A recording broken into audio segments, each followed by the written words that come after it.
Good afternoon. Welcome to Week in Review. My name is Cobus Bester, and as usual, we're here on ilovemelville.live every Sunday at 5 o'clock. And enough things to talk about this afternoon. My panel today, Piet Kroukamp, always on the program, familiar to you guys, to all our viewers. Roland Henwood from University of Pretoria, political analyst. And of course, Piet Kroukamp from Northwest University, before I forget that. And then in due course, we'll be joined by Theo Venter, also from Northwest University. Unfortunately, he's been delayed on the road, but we expect him to join us within the next, say, 10 to 15 minutes. But in the meantime, we'll carry on and hope you enjoy today's program. And I think anybody would expect that our first topic today, Piet Kroukamp and Roland Henwood, would be the ANC, the NEC meeting, and everything leading up to it, with, I almost want to call it a sort of ANC rogues gallery, attacking the president in the run-up. We heard from Tony Ngeni, we heard from Jacob Zuma, and a whole lot of other, I almost want to say, pick the usual suspects. Yeah, I think when you hesitant to name a few other ones, it tells me what actually happened. And that is that it is true that there were voices calling for the president's removal, for instance. It is true that there were some revolting voices within the National Executive Committee meeting, but those were few and far between. That's the one thing, and the other thing is that it was the known voices. We know exactly who they are, and it was almost predictable that they will, in defense of themselves, they will have to stand up and say something, because they're the ones that could be in serious trouble. I think what's much more important is what happened away from the National Executive Committee meeting, and that is in KwaZulu-Natal, for instance, and the way that Sigli Sikalala is dealing with the issue of Gumede. I think that those things are more important. It tells us more what's going on in the ANC than actually what happened in the National Executive Committee meeting over the last few days, or last 2 days. But in the end, I think tomorrow, after the press release, we will probably say that, well, not much has happened. We know exactly 2 days ago what are the issues, and those will still be the issues. I think the important thing that came out of it was Ramaphosa's his willingness to submit his own finances as far as the CR17 campaign to the Integrity Committee, and I think that's it's just the right thing to do, and I think it emanated from Tony Ngeni's call for the president to resign. And that's the way of the president say, well, look at it, I'm in the clear. And you will very likely see from those accounts that he will submit at the Integrity Committee that he has more or less paid for his own election as president of the ANC. But yet tomorrow we will look back and say it was a skirmish, and we are not sure whether this may result in the ANC being cleaned up or anything will change. But there will be smaller changes, and the ANC might look a little bit different. But if you expected large-scale resignations or changes in leadership, you'll probably be disappointed. But Roland, I think indeed a lot of people will be disappointed if nothing comes from this, because there's been a lot of speculation, as always. A lot of people hyping up this whole business and saying either this is the end of Cyril Ramaphosa, which obviously now it seems it hasn't been, or this is his opportunity to clean the stables and get more people into court and into jail. I think what is important, if one looks at the developments build up to the NEC meeting, much more happened, I think, before the NEC meeting than during the NEC meeting itself. And the reason I say that, if one looks at the decisions that were taken and that were confirmed at the NEC meeting, as far as we can determine at this stage, it seems that everything that was decided and put on the table was more or less accepted. Even the fact that Mr. Ramaphosa said he will submit himself to the committee and open the books literally, that was also made known beforehand. And that tells me two things. Firstly, that the planning and the execution of whatever was the strategy worked well. And I think the second issue is that caused some people to be fearful or very worried at least. And that is why we saw the reaction before the commencement of the NEC meeting from people trying to put pressure on Mr. Ramaphosa.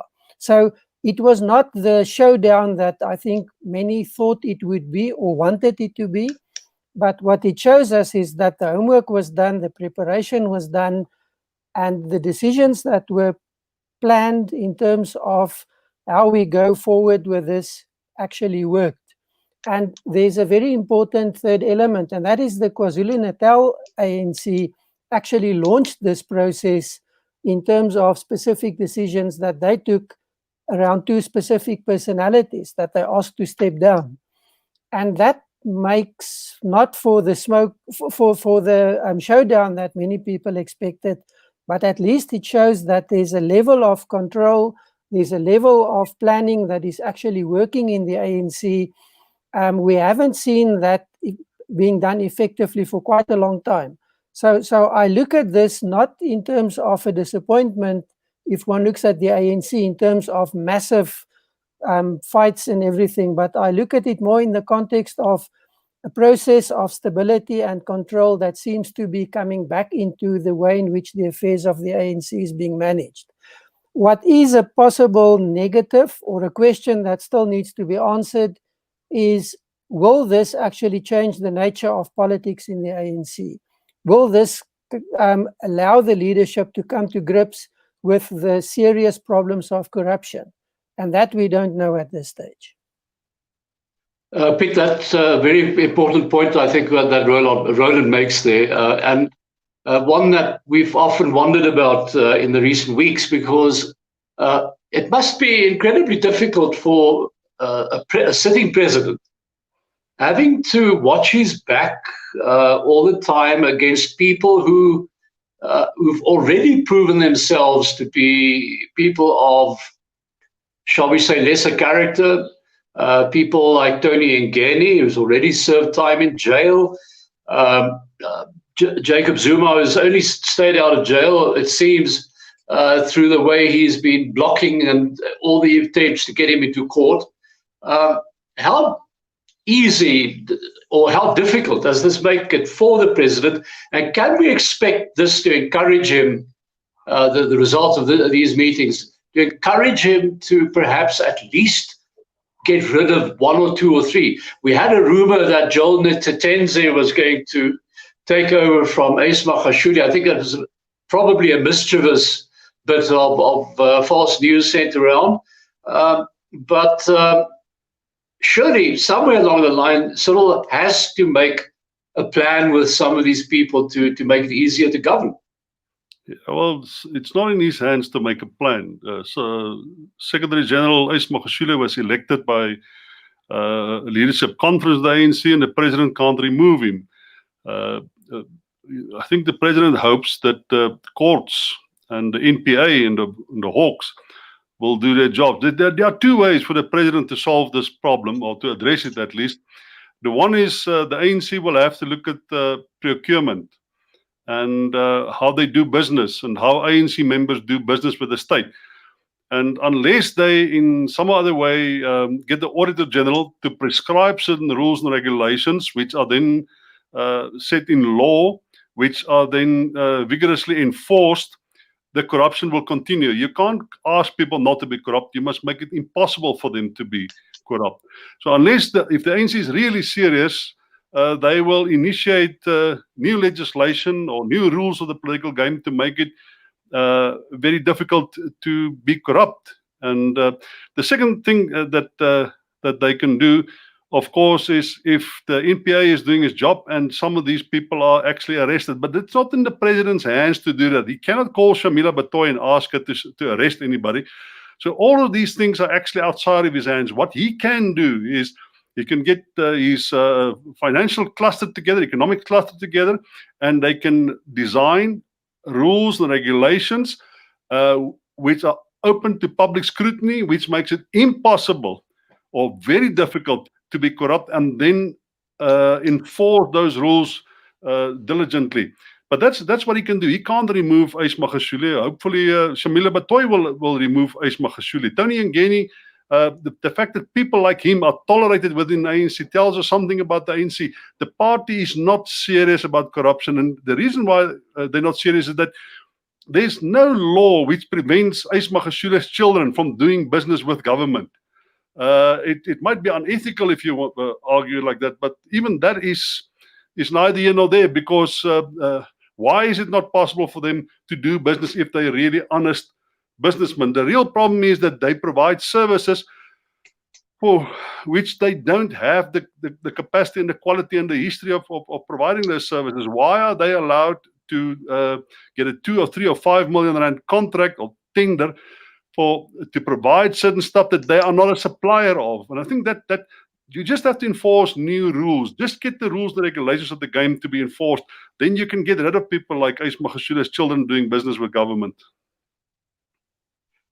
Do you think you'll have enough support to change or bring in a law like that? Surely the rest of Parliament would probably support him in it as well, if he doesn't have the full support from all his party members. The problem is that the ANC as a party, the cohesion, the informal consensus within the party is highly reliant on this type of opportunistic patronage. That's the glue that keeps the party together. That's the reason why they don't split. The reason why some groups don't split up and form another party is because you leave your access to the cake, to the treasury, to the staatskas. You leave that behind when you go, and you get access through these opportunistic relationships that you have. That is partly corruption, partly patronage. Which it's difficult to exactly define where's the line of the ethical line. That's the glue that keeps the party together. But it is possible, I think, to make it more difficult to do that. You cannot get corruption completely out, but it is much more. It is difficult to make it much more difficult for them to really drain the state resources. The ANC, it's almost like as if the till is open. They're stealing blatantly whatever appears. I think I've mentioned before about this mayor who told me that the money comes from, say, provincial government or the national treasury today. Tomorrow she was like to pay Eskom, and then before she can pay Eskom, the money is already channeled to the cadres and the comrades somewhere else. That type of thing, I think that's where our problem is. There must be rules to make it much more difficult for the comrades to get access to the scarce resources of the state. And that must then be enforced in a way that makes it a crime instead of an unethical or the product of unethical behavior. But if one sees how many people are actually dependent on the system as you describe it now, Roland Henwood, do you think it's possible to change it to the point where this will be supported by the greater part of the ANC leadership? Yes, it is possible, and that possibility, I think, lies in a number of regulatory provisions. Some legislation may be necessary, as Peter has referred to, but it also lies in a different context, and that is that there must be consequences. And I think that is where there's a serious weakness in South Africa, and that lies in many different issues. It's not just a question of people being punished. It's also a question of how do we approach and argue and legitimize what we do in South Africa.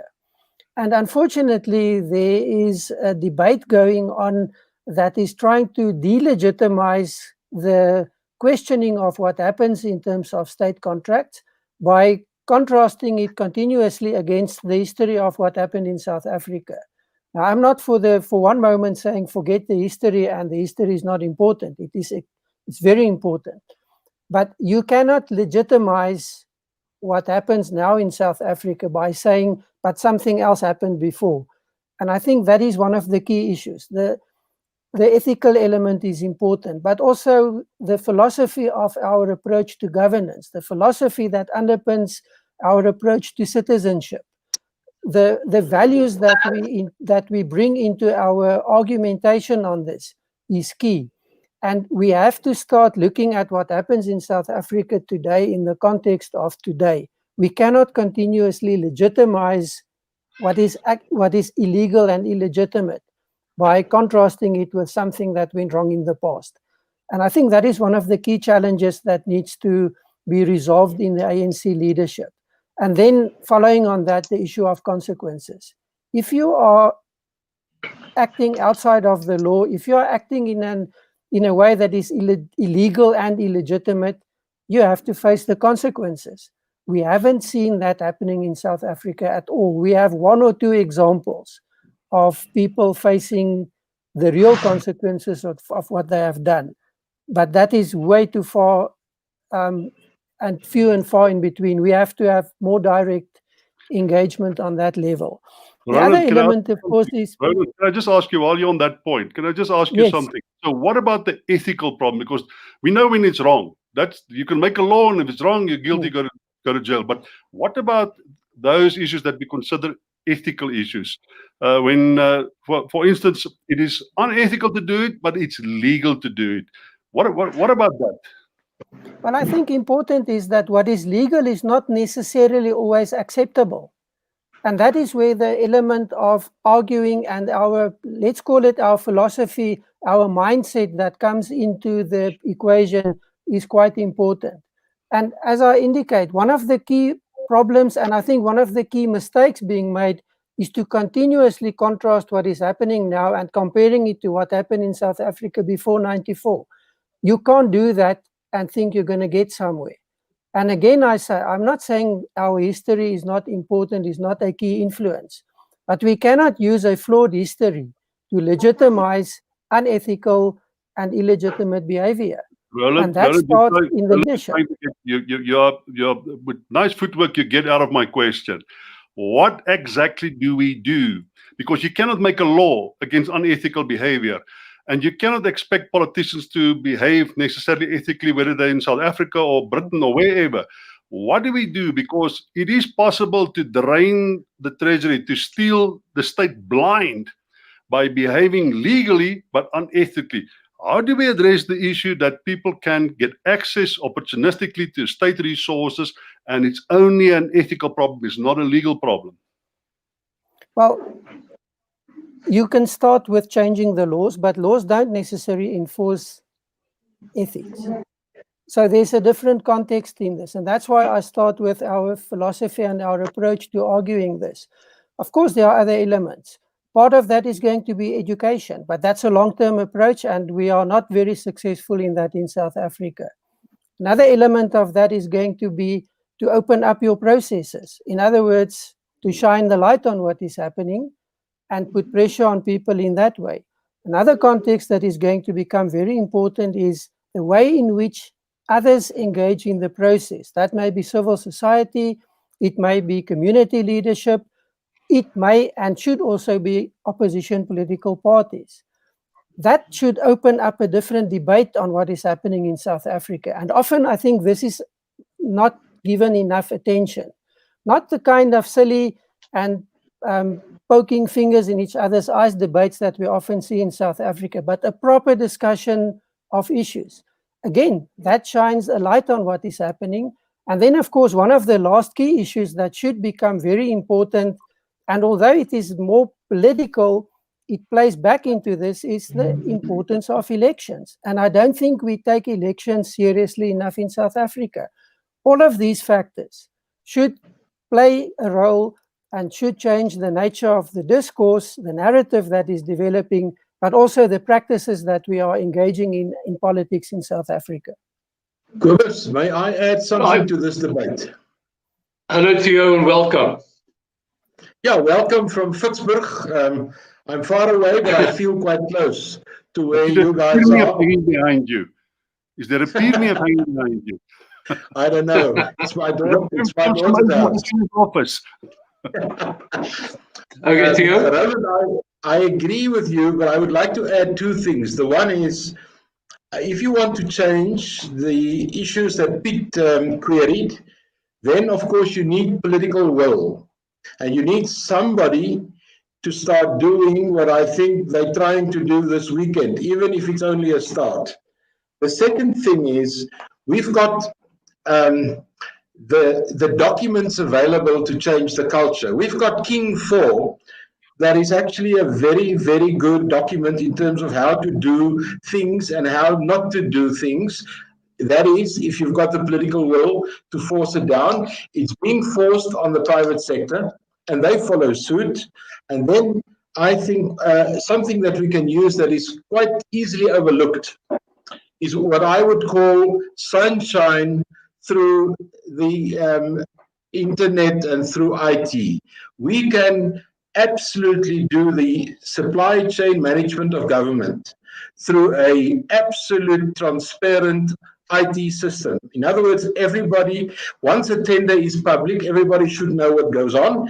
Everybody should know who got it. Everybody should know what the price and all those kind of things are. I know there's a few exceptions, but I would say 90% of all government business should be transparent. It should be accessible to the public, and that will cure a lot of the issues, especially the kind of issues, and Pete referred to it. I've got the same experience, where you've got a few honest guys that would like to do things, but there's a combination of networks and guys not playing the game. Last example, the audit structure for local government is called GAMIP.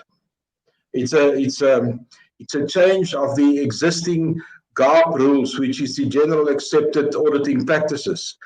That is already a National Treasury document, and it says all of the financials of every local government every year should be sent to the higher authority, which is provincial, and it should be sent without the touching of hands. In other words, once your documents are finished, it must be emailed or whatever they do to province. Well, that never happens. Local governments still manipulate facts and figures so that the Auditor General, usually a year later on, indicate to very bad financial practices. That is political will that is needed to change that.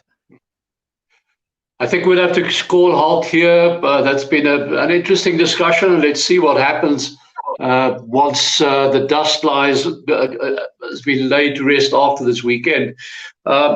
But in the run-up to this NEC meeting, we had another event. There's another man who's stepped forward, or he's been there for a while now, and who's saying that he's got the answer. He's going to be the big new leader in this country, and he's going to kill off corruption and all sorts of stuff. Action South Africa is his party. His name is Herman Mashaba. And, well, gentlemen, is Herman Mashaba what he set out to say he is? Is he this great new champion of honest government? And Theo, you joined us late. Let's give it a chance. Well, when I listened to Mashaba and the issues that he placed on record and what he would like to do, 2 or 3 ideas crossed my mind. The first one is that he's part of an urban kind of view of how to do things. In other words, the city and the sector within our bigger cities and service delivery and these kind of things. Secondly, he sounded to me like a very conservative capitalist kind of approach, despite all the things he said. And thirdly, he sounded to me like a black Trump. In other words, maybe this is a wrong reference, but it is a very relevant one in these times. Donald Trump did exactly the same. He said, guys, let's get things straight. Let's run government. Let's drain the swamp. Yeah, let's run it on more corporate rules and things like that. So I think there's a limited support, in my view, for Mashaba. It will be support from urban centers and the cities. But I think comparing him to what Mmusi Maimane is trying, I think Mashaba maybe has got more traction politically than Musi at this stage. Piet Krookamp, you and I are both the inhabitants of the city Mashaba was mayor of for a while. My personal recollection was that we didn't see any dramatic changes. There may have been reasons for that. But what worries me about Mr. Mashaba's approach, it seems to be, his message seems to be very populist. It smacks of xenophobia in many ways for me. I'd like to hear your view on that. Yeah, I don't agree with the populist thing for the simple reason that if you are populist, it means there's a measurable audience to whom you speak and that you hope to gain that support. And I think, like Q's indicated, you will get a few hardcore capitalists amongst white South Africans, but amongst black South Africans, it's going to be really, really hard to find a constituency of black capitalists that will support you. It's going to be really, really hard to find a constituency of conservative South Africans to vote you, conservative black South Africans to vote for you. So I think he's saying the things that a small fraction of society it might appeal to them.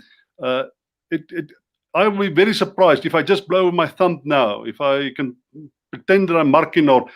I don't think he's talking about 1% of the support yet. Populist, if somebody's populist argues that there's a popular narrative going around, there's relatively mass support for that, and I'm going to appeal to that particular constituency. And I don't see the constituency that can make him a populist. The populist is not somebody that says something radical. It's somebody who says something that in some other way conspires or is congruent with a constituency of people inside society. There might be, it might sound like Musi. He also sounds sometimes a little bit xenophobic. So it might be that you would think that in the informal settlements, there are a lot of people who are fearful of foreigners and that the message might appeal to them in some other way.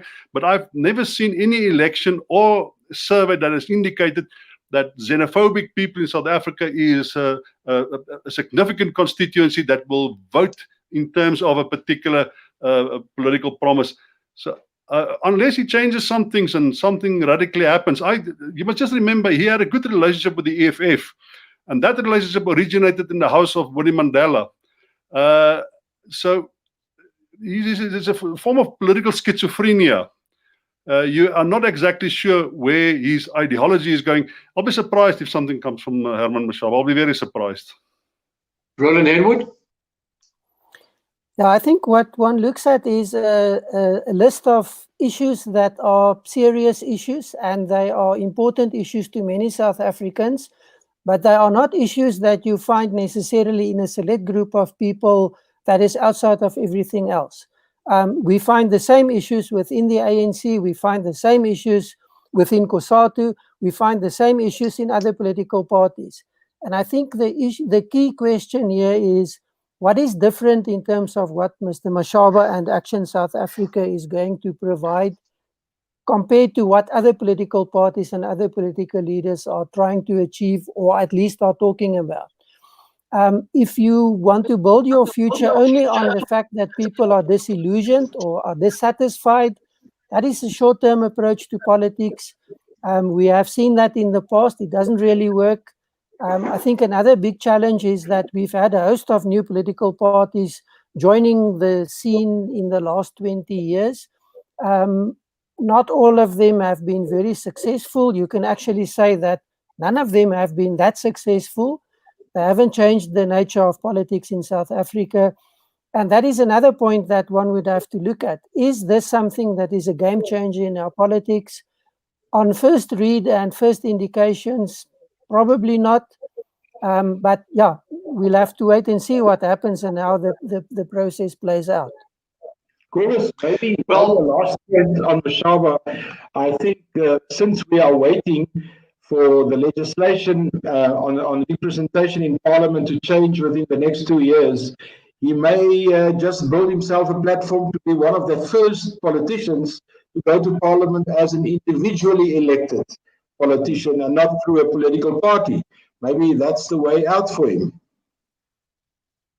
Would somebody like him, he's a successful businessman, is he going to want to go and sit in Parliament as an individual, independent member? Not going to have a lot of clout there, is he? Or is it just for the, is he doing this for the fun? No, or the ego, not the fun, the ego.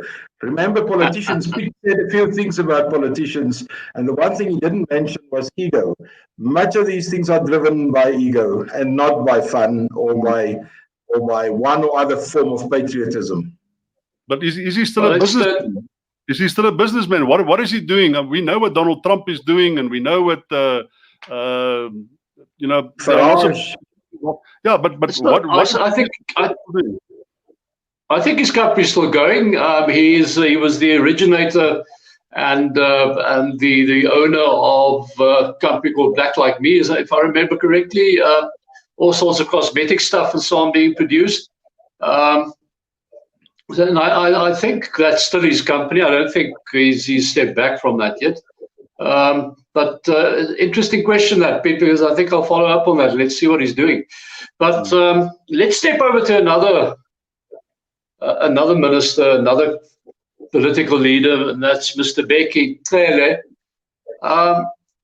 And events of the past week where we saw a young boy, a Down syndrome kid, shot by the police in Eldos. A lot of people are saying, but this kid was dancing around as a result of the blue lights. He was following the rhythm of the blue lights and so on. Then he gets killed by the police. At the same time, we've had a new wave of farm murders, farm attacks carried out, and in the process, major national protest gatherings. And in Cape Town, everywhere else, this thing happened peacefully, no problem with the police either. But in Cape Town, we suddenly saw police using tear gas, rubber bullets, allegedly assaulting motorcyclists. What to make of this? Because it seems that there seems to be an escalation. If we look at what happened during the COVID period now, the lockdown, an escalation of the popular word is police brutality. But in any case, their attitude has been far from agreeable. Pete? I think there's a general consensus now that the police are badly trained, that they are most likely corrupt, and that they are very incompetent. And if you create a political space and you add a little bit of authority to that, then you get the type of situation I think that we get in pockets in South Africa where the police abuse and misbehavior. I found it rather astonishing that the minister actually went there. Sorry, you're breaking up badly. Can everybody else hear you? Yeah. Let you take the answer then. I don't know why my signal is bad, but Theo, is Theo still there? Theo, would you like to take it from there? Yeah, no, I agree with Pete's introduction about a bad training of the police. I also agree that I think there's poor management. If in the government system, I have to indicate the weakest chain currently in South Africa, it's not the Defence Force, it's not one of the departments, it's the South African Police Service. That is the weakest chain in our system. And if somebody wants to change something, that must start with the police. Cobus, is my signal better now? Is there anybody else? Yeah, I can hear you better now. Okay, good. So I think if you look at all the surveys that's being done about the institution of the state that are the least trusted, the police are always right up there in the top 3. In other words, community already don't trust them. And if you and it's not about law and order. It's about the extent to which the state is being trusted to do the right thing and to protect society and to mediate between conflicts within society. And that's really the job of the police. It's not there to put people in jail. It's to mediate conflicts within society and to settle society down and to create a form of trust in the presence of the state. In other words, things won't happen if they are around. But we know that it's more likely that something will go wrong if the police are actually there. Bheki Cele, and I think that's been said a lot before, if there's a change in the cabinet, if there's Ramaphosa starts to change his cabinet, you will have to do something about Bheki Cele. The problem is, he is the one minister you can't move around. He will be incompetent wherever he goes. And he hasn't got the skills to do anything else. But you cannot remove him from cabinet, because he will then become an opponent of the president in the area where he works. And he's a dominant force in KwaZulu-Natal. So it is a real problem. What do you do with somebody like Stella Ndabeni, Abrams, who are obviously incompetent, sits right within the cabinet, who cannot really manage their departments like Bheki Cele can't. He can't do it, because if he could, he would have started with retraining and say, well, we have to revisit the whole structure of the police, retrain the police, and instill a degree of confidence in their capabilities and the willingness of them to behave ethically and to do their jobs. But he's not the right person to do that. He knows only one thing, and that is, how can I apply more pressure to get compliance? And that won't work in South Africa. Well, that was Dr. Piet Kroukamp. I apologize to viewers if you had a bad sound coming through from us there. But we'll work on that. Let's fix that for next week. But that brings an end to this week's in review. I want to thank my panel members. This is Theo Venter from Northwest University, Piet Kroukamp, also Northwest University, and from University of Pretoria, Roland Henwood. Thank you, all three of you, for your participation today. And we'll be back next Sunday at 5 o'clock. My name is Cobus Bester, and we say goodbye until then. Have a nice week. Bye. Thank you.